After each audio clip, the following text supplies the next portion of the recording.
Hello, everyone. Welcome to our quest. Our quest is Never Alone? More Never Alone. Okay, so now, if you would just wait a minute, please. I'm going to bring you down here. No, you are not going to be able to reach that. You need to wait for the wind and jump on this one.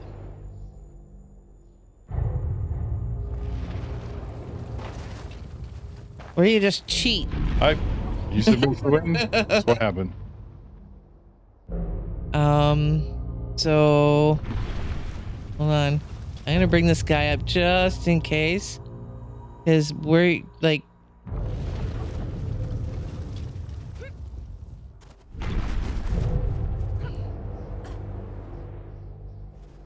maybe now. There. Wait for the wind. Okay, never mind.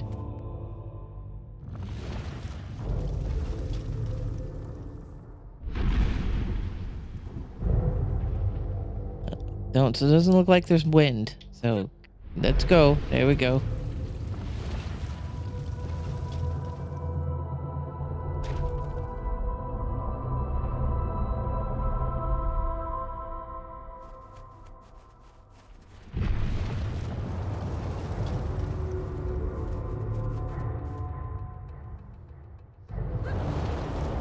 Wow.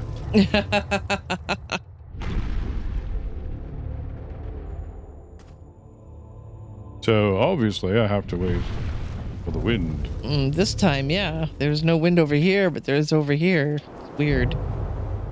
There you go.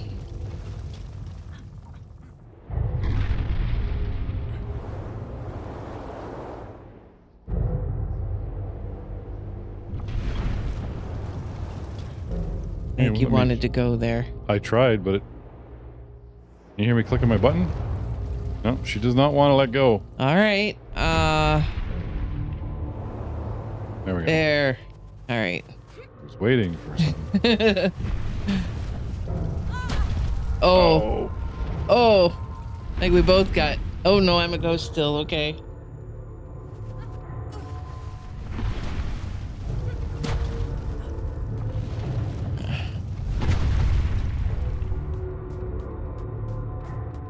And jump. I'm stuck. Come here. Dang you. Come here.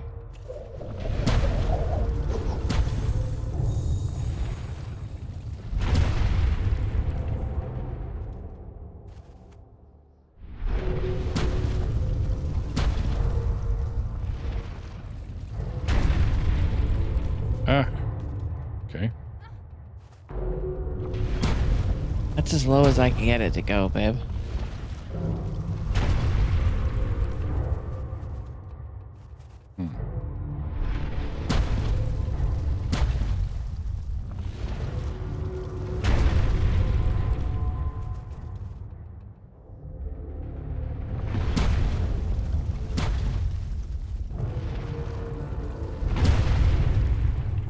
See, I'm supposed to use the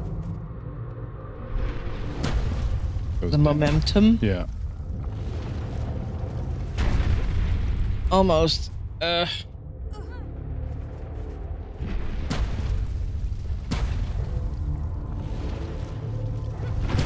we go. Okay.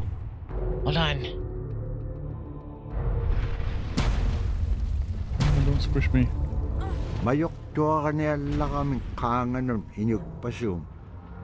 Nibeak siya karualuk isum miksok shuruk raute What she lamin. must do. What must I do? Oh.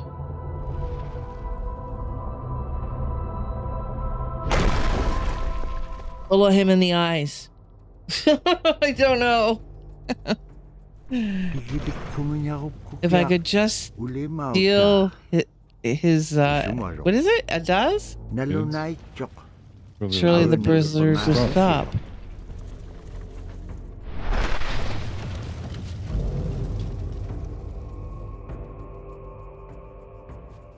Where am I? Oh, there I am. way up here. There we go.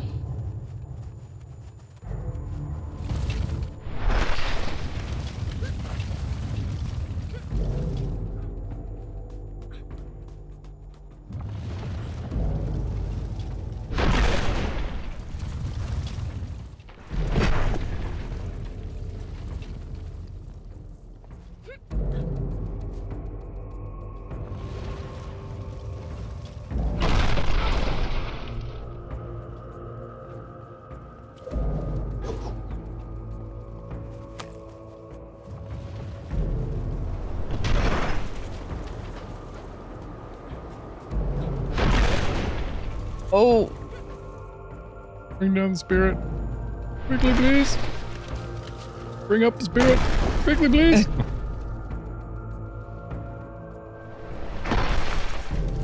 I think you need to jump on his axe. Or whatever it is. Oh, the side of it. There's a thing that sticks Yeah, out I the see side, it. yeah. Because I'm like, what? Squeak.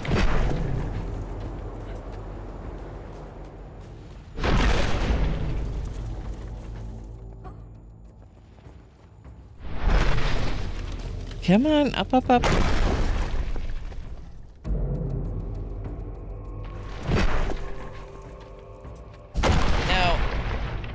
Oh, yeah. Oh. Okay. Is there wind as well? Maybe we have to wait for the wind again? Maybe.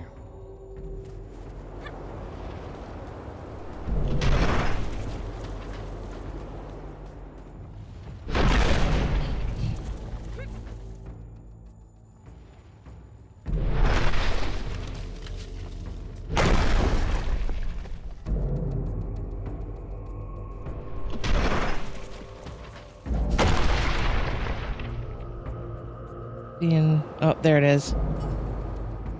Come on. I am stuck. Apparently so is he. Oh, you need to shoot this.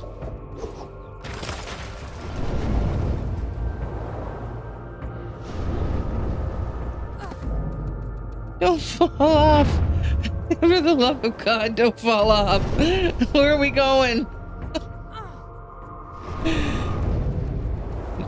Do you have to break this again?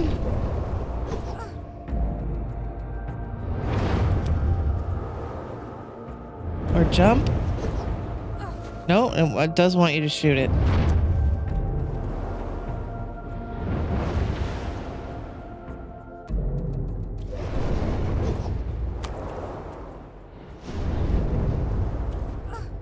God on.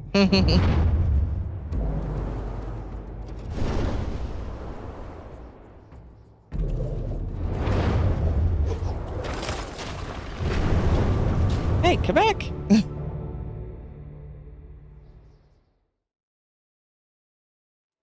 Go around towards the giants.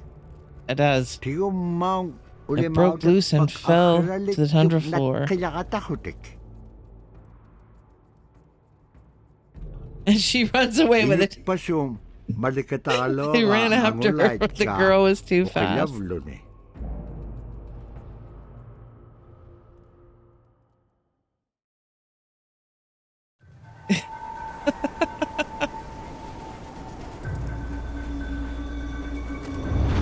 Don't think you'd be big enough to carry it. It's tiny now.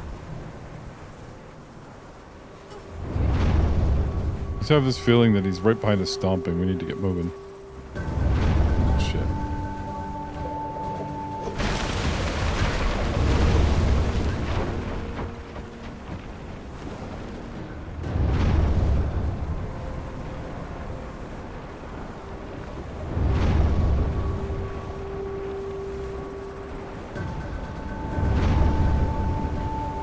Oh.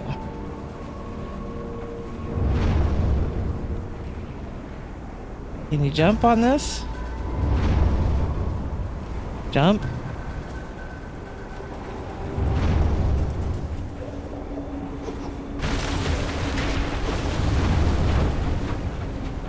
That's a powerful bullet. Uh-huh.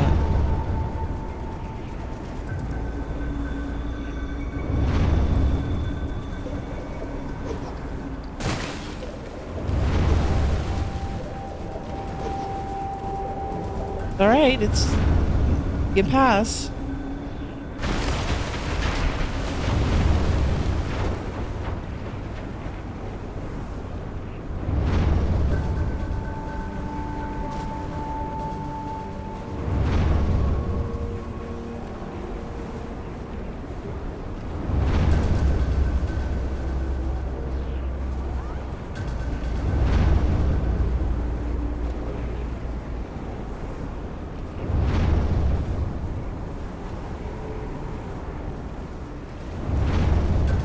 Okay, now before you jump, hold on. Might be able to lift it.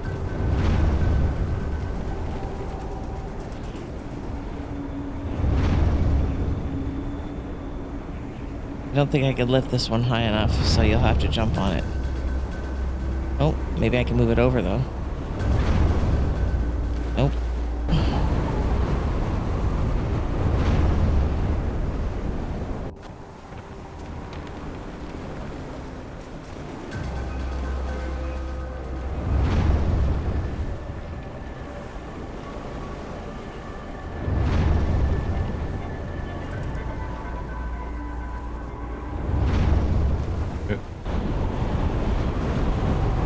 Maybe wait for the wind, baby.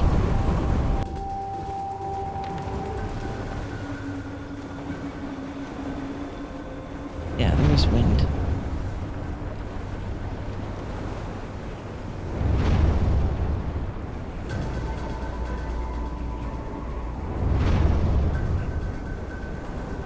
Okay. Up. Lift it up.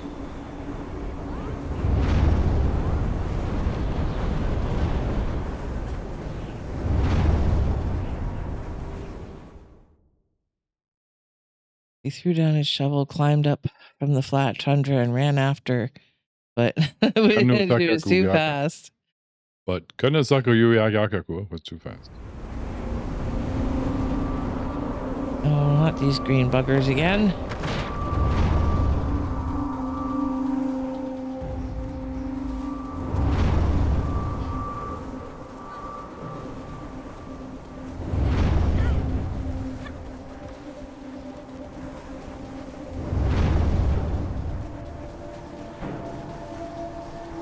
Jump!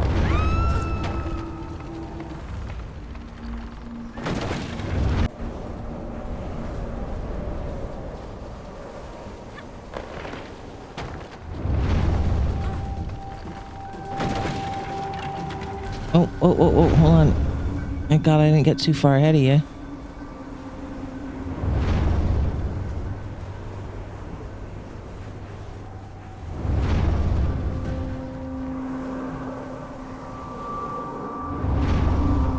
Wait.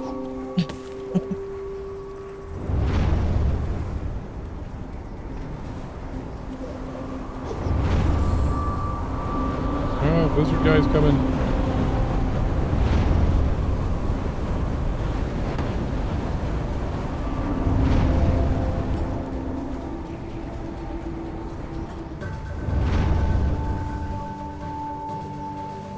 My people, I have discovered the source of the blizzard, and I brought it back to our village. Yeah.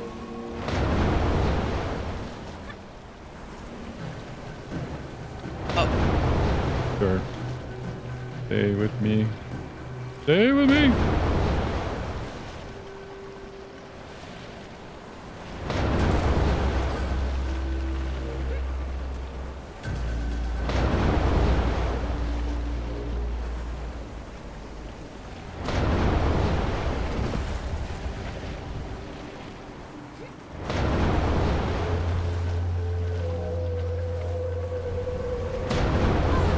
Oh, geez.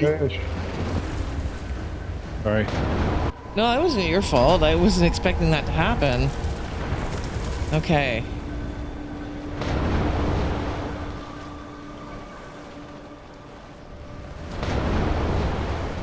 Ah, damn it. Oh. Ew.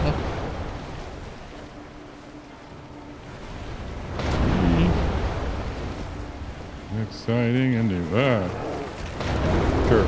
Oh shit. Oh, yay, the bear.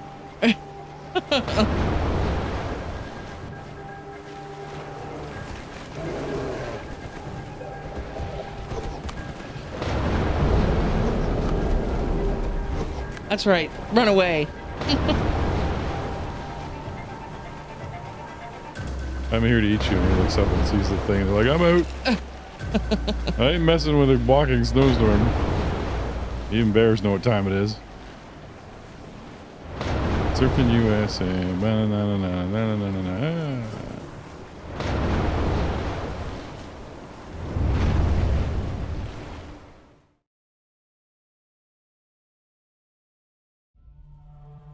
Made Made it all the way back to our village that was burnt to the ground. Yeah. It was not far behind. This man was not far behind. Good man, Bella. Give me my ad. Stuck it in the rock.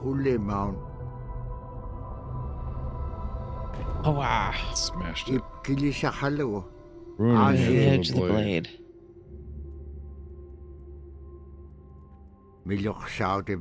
And threw it up at the giant man. He was so happy he burst out laughing. Okay. And began to sing.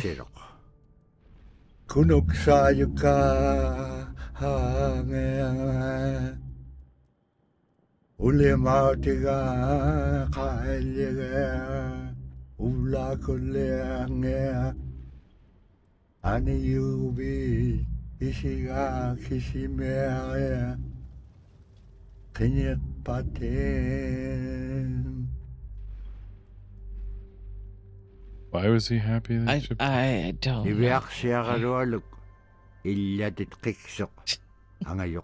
reunited with their shadow family.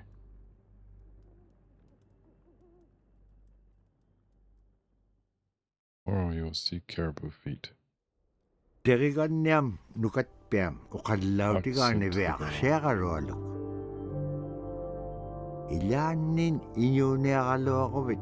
neat to find your way home again. Look up.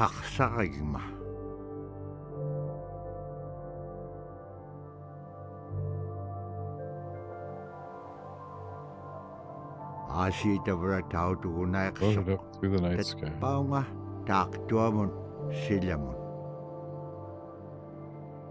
And became a star? I have heard Nesra tell the story that way. Caribou feet. Very good. Very well done.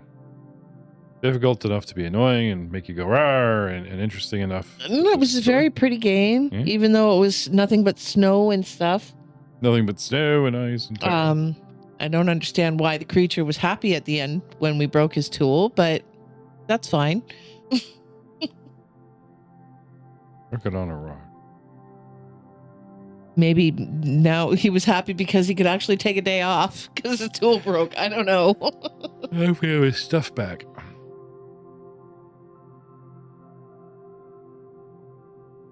Anyway, very cute. Yeah. So we've unlocked all the...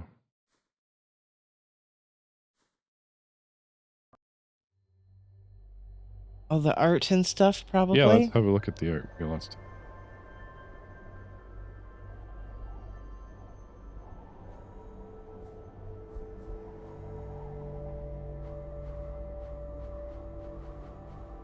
Well, you're going to actually look at it, or? Going back to the beginning. Living people in a living culture.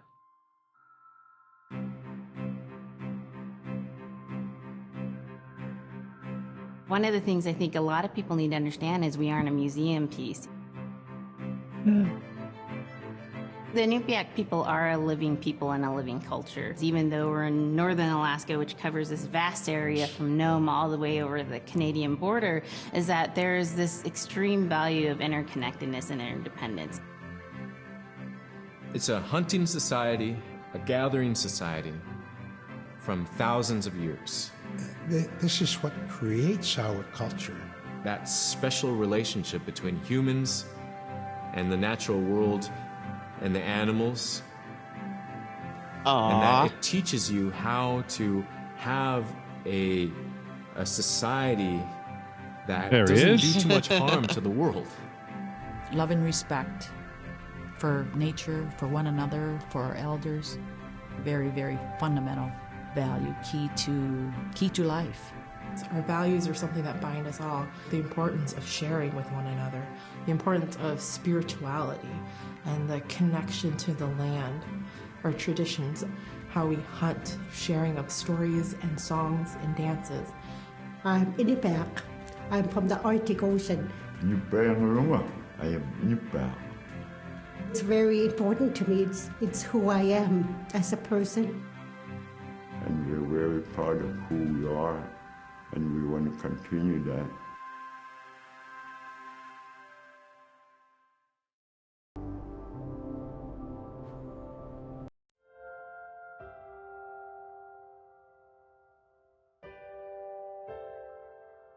It'd be Because we busy, don't busy, have busy all through the day.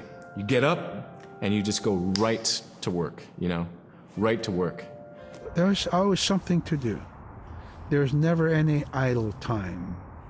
The only idle time we had was after we eat and before we go to bed. One of the older people would just be relaxing, laying down there and saying, it'd be really nice to hear a story. And then just organically, someone would just start telling a story. Storytelling for the Inupiaq people is very important because it not only created that sense of community, but is a way to pass on wisdom to the next generation. It was like TV, It was just like, it was as good as any movie you've ever seen. And the storyteller told it so clearly that it was just as powerful as any of the greatest movie blockbusters you've ever seen. There was a reason behind the stories that we were told because they held traditional knowledge. They held things that we might need to know in life, whether it was about how to find food or how to survive, or it was about well-being and the importance of connecting with people and being a good member of the community. We all do stories. We all live in stories. We all tell stories to our friends. And they need to be told. They need to be heard.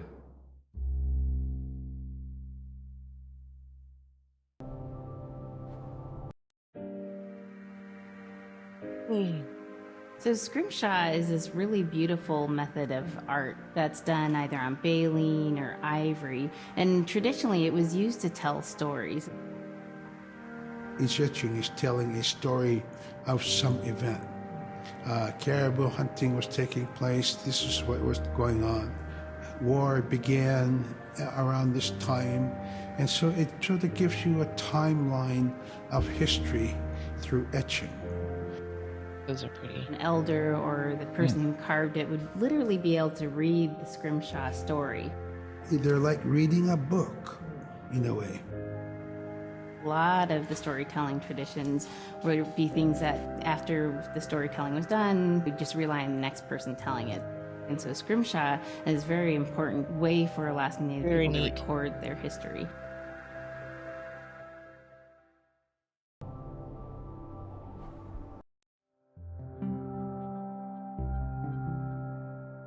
Okay. When I was growing up, my grandpa had a pet white fox. If you're a good friend with a fox, when there's danger abound, they try to keep you from getting into trouble. They pull tricks here and there, and foxes are like spoiled little kids in a way. When you let her out, she'd go prancing out in the snow, jumping in the air. I know she was happy then.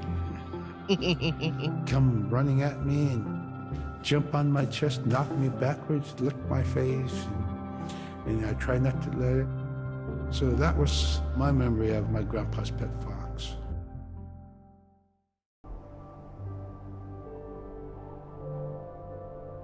But their senses are so acute. Like they're the first to oh, polar bear, we gotta go. Yeah. Yeah. Oh, yeah. save lives, right? So, because otherwise you feed the thing. They're like, how can you spare the food? Caribou was it provided for us. I'm sure it's still in hunted many for ways. itself. Our clothing in those days was made of all caribou skin. I grew up wearing caribou pants, mittens, caribou skin mattress, blankets. Some people had boots that were made with wolf leggings, sealskin sole bottoms. Baleen was shaved to make insoles. They kept us quite dry and warm as well. But the caribou skin clothing was the best. We would get as many yearlings as we could for our outer clothing. And for a heavy winter, we would get caribou in February or March because the hair was the longest and the skin was the thickest, and we would use those for our winter gear. With that stuff on, you could sleep outside in 50 below and it wouldn't bother you a bit. Well, it's not like caribou make themselves houses, so yeah, they need to be able to survive out in Silla the is open the land. weather. It also means the atmosphere. Here's the Nuna, or the land. And it's anything from the land into the moon, the sun, the stars. That's Silla. It's a very spiritual, and we have a relationship with Silla. Silla has a soul in the same way we do as people, in the same way animals do.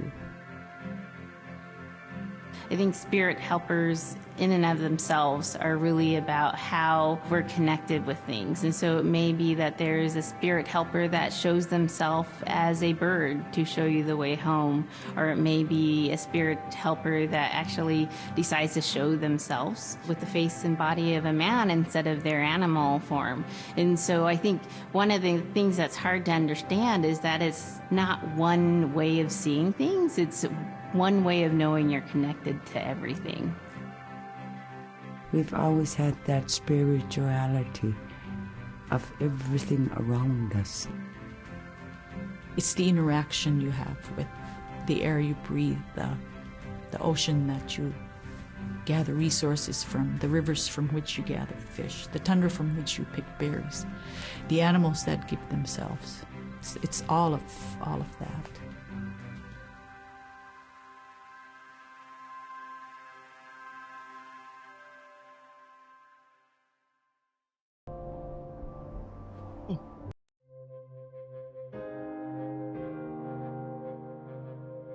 In the winter, when we were traveling, we didn't build sod houses, we built snow houses.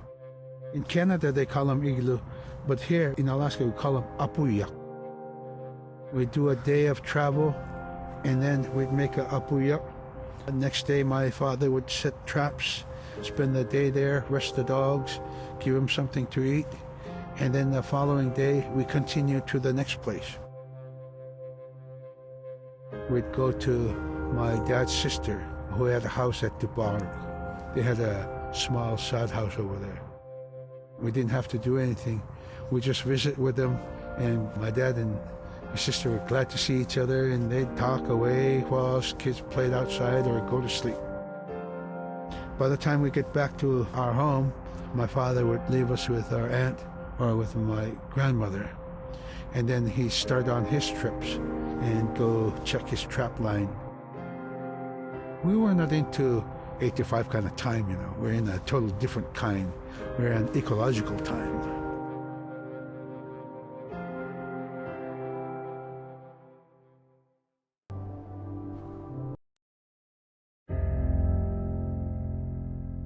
Drum is something that's common to all cultures in Alaska. All cultures have a drum that may have some stylistic differences or differences in the materials that it's made, but it's still in recognition of life and vitality. And the drum mirrors the heartbeat. And when you continue drumming soon, it will be in line with your heartbeat, because that's what it's supposed to be, the heartbeat of the community, and it symbolizes vitality.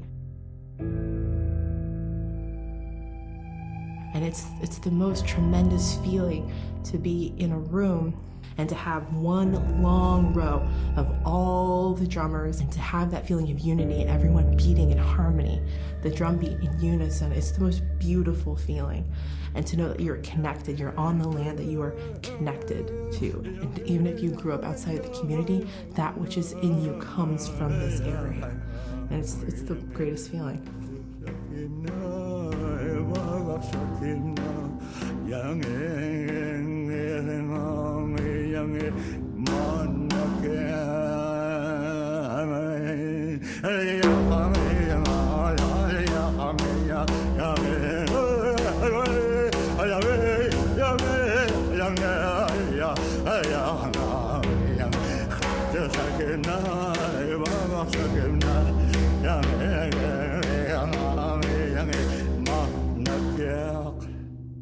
Man, I went at it and look what happens. Oh. Play it from underneath. You wouldn't think that's how you play it.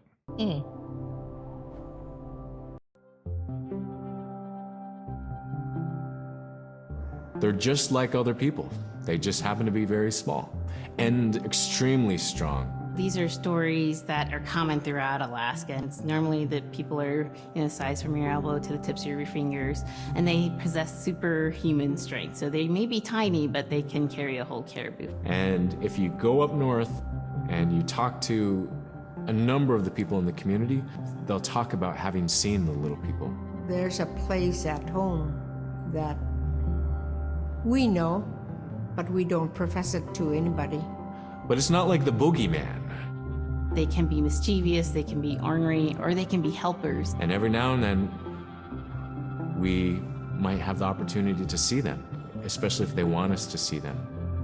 The fact that it's across Alaska really tells you something about our history and how we interacted with nature around us.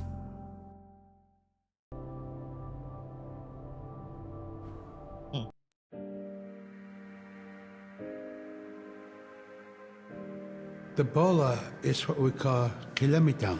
And the kilamitang is made out of braided sinew tied out to some heavy bone which you could twirl. In my case, we're catching ducks. When we're out whaling, sometimes the ducks start flying. And they're good for duck hunting. You know, if you're a whaling crew, you can't make too much noise. So you can't use a shotgun for getting some duck soup handy, you know? So bola was a really handy weapon to use for catching ducks. You know, the ducks fly in, you throw it up and tangles up the bird, and down they go.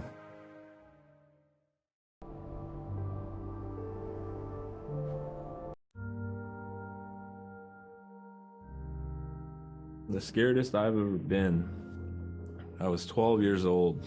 We floated out on a piece of ice while we were duck hunting. It was a bluebird day, just clear blue skies. And there was 3 of us, myself, my brother, and my dad. Next thing you know, we see this dark, dark shadow on the ice. We look and it goes behind us. So we all jumped up, startled, and my dad, he started running. We got back to the ridge there. The ice had fractured, cracked, and broke off, and we were floating away. We were drifting. It was close enough to where my dad would have made it. He stopped and he thought about throwing us across, and if one of us was on the other side, we would be split up. So he stopped, and he just so happened to have a cell phone on him. 911 didn't pick up. That's the worst feeling in the world right there. 911 did not pick up. So he left a message because they record their calls. Once he had relayed that information, his cell phone died. That was the scariest moment I've ever had in my life. We were floating away and I thought we were left for dead. He kept calm during this situation. He's bringing out everything positive in this case. You know, I'm crying, my brother's freaking out. It went from clear blue to dense, dense fog. Within a couple hours, we heard the chopper flying around, so they must have gotten our message. We thought we were saved, and then the chopper sound went away. So we lit some of the sled on fire. It's plastic. We thought black smoke in the fog would create some kind of marker. Chopper pilot had mentioned when we got rescued, you could see a glow in the fog, and he slowed down there, and sure enough, as soon as he slowed down, we got within visual. That was definitely the scariest moment of my life, was floating away and not knowing what the outcome was going to be. Wow.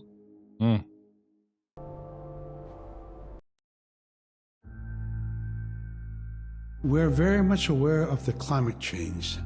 And it's been for many years, even before climatologists were noticing this change, Inuit were already saying, Sila alangoktok. Our climate is changing. If the heat is going the way it is right now, for us it's going to be pretty bad.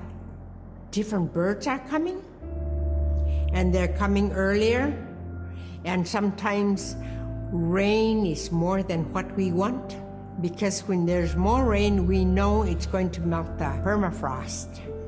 In my time as a young whaler, when I was 9 years old, we're hunting from ice that was about 25 feet thick. And there was giant icebergs already floating, coming by. That was the first signs of a changing climate. Ice that never broke before was now moving. Now, here it is 50 years later, we're hunting whale from ice that's 18 inches thick. There's no more thick ice. It's creating a malfunction in our whaling season, is what it is. Actually, more than that, all seasons in general. I think we are more scientists than more people will realize. We have more knowledge of those things than people will ever know.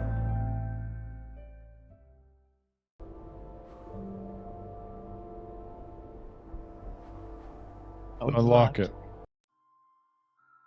We missed something then, obviously.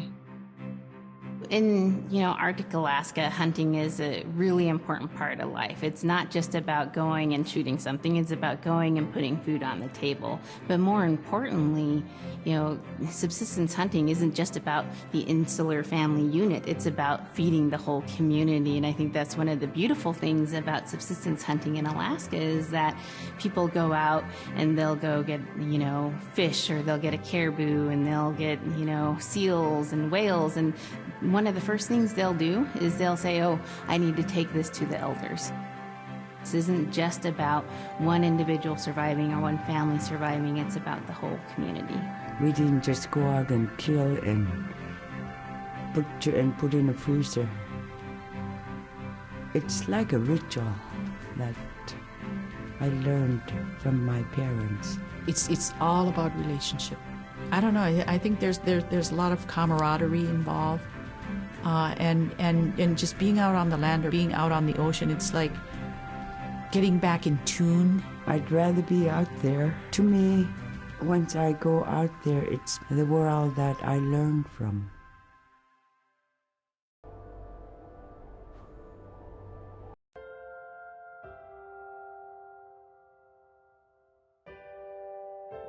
Now we spend all our time out in nature. You get very intimate with the world. And over time, if you're living that life, you start to sense that everything has a spirit. There's a consciousness in everything. Everything is alive. If everything is alive, then we want to respect it. And if we're going to use it, we want to use it respectfully. What I try to tell my nephews and nieces, you love to hunt, you have to take care of the animals that you catch, preparing the food and eating the food that you catch. Water provides you. The ice brings you life. It provides all those things that you need to be a part of your life. That was something I grew up with. I grew up respecting the animals. I grew up respecting the land. And that, to me, that is why we as Inupiaq, as an Inupiaq culture, as an Inupiaq people, is why we're so successful.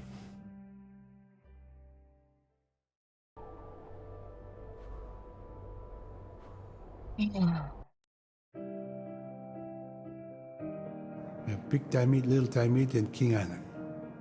And in those three islands are the stepping stones to get to America. So King Island is this absolutely beautiful place off the coast of Alaska. And if you can imagine being on this really kind of rocky island that kind of shoots up from the water to these cliffs, and then all of a sudden you see these stilts, and then you look up and there are these houses. They were built on the cliff up high because of the ice. Being an island in the Bering Sea, you have ice that's being pushed by the winds onto the island. So it's going to pile up 50, 60 feet high. Structures are still there today, and people have returned to King Island. It's a growing community as the people return back to their island.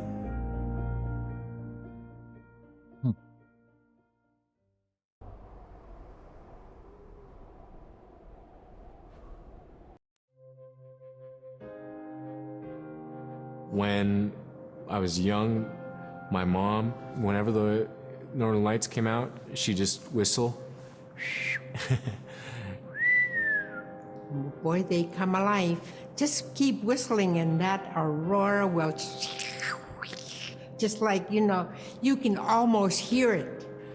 And then she explained to me a little bit later that those are children, and children who've passed away when they were children.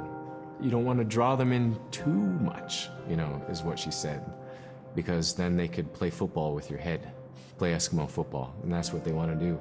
They're always playing, those children up there. Don't play out without your hood on. If you don't have your hood on, the aurora person is going to come down and chop your head off and play ball with your head. It wasn't like they were trying to do bad, or it was like a scary story or anything like that. It was just, that's how it was, that's what it was.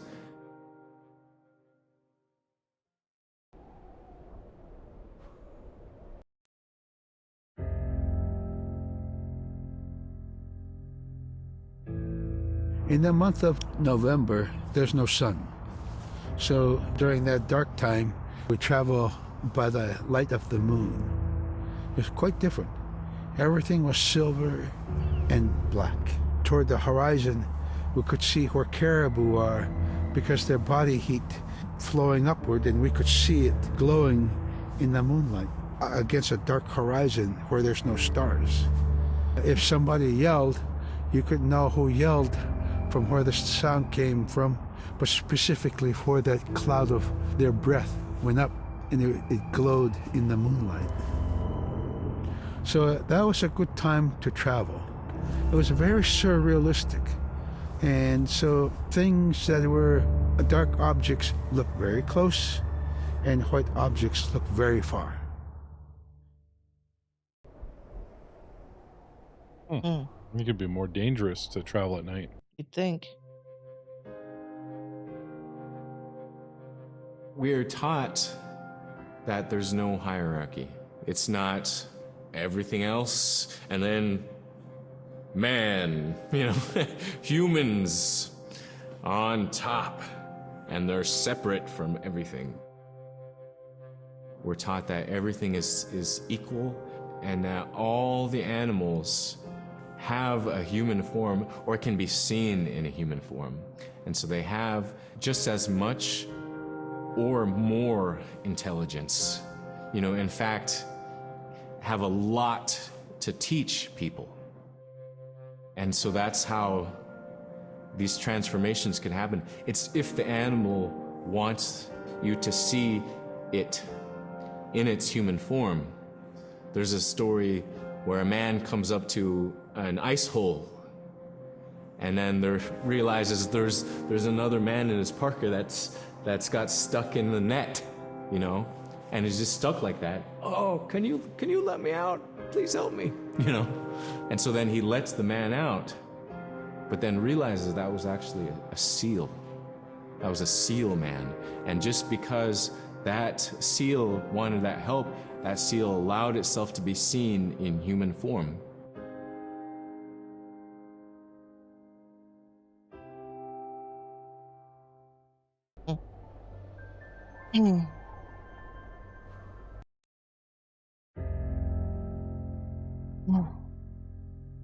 So a recurring type of character in Inupiaq stories is the manslayer. And the manslayer is kind of this bad guy. And I think really what's at risk when the manslayer comes into story is the livelihood of individuals and the whole community. And so the manslayer is really used as a way to say, don't act only for yourself. Always hold the community in your heart.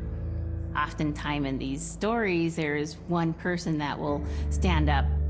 And what this humble person will represent, who faces that manslayer, is a return to order, a return to true living in the community. And it just takes that one person. It could just be that one person that can help to change everything. Because everyone wants to live a good life. Everyone wants to have a good community.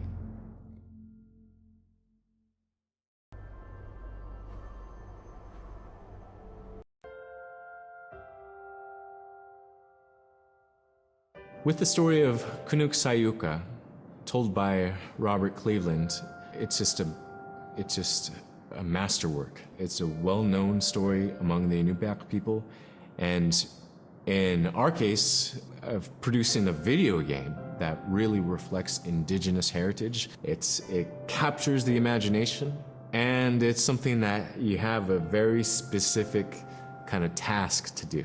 There's a blizzard, you know, and it is just a non-stop blizzard that is overpowering the people. And there's one man that wants to figure it out. And in our case of the story, it's a girl that wants to find the source of that blizzard. The blizzard man, it's like that is the physical embodiment of an element of nature. And so there's a person that needs to go up and take away that's chipping away that snow. In that community, the person least expected is the one who stands up and makes the difference. Humility is something that we value, and where that comes from is the idea that you are not the biggest thing in the world. And when you live in an extreme environment like where the Inuit reside, you're at the whim of the environment, of the climate, of the animals. You can be as prepared as you can, by learning from your elders that, you're not the biggest force in the world.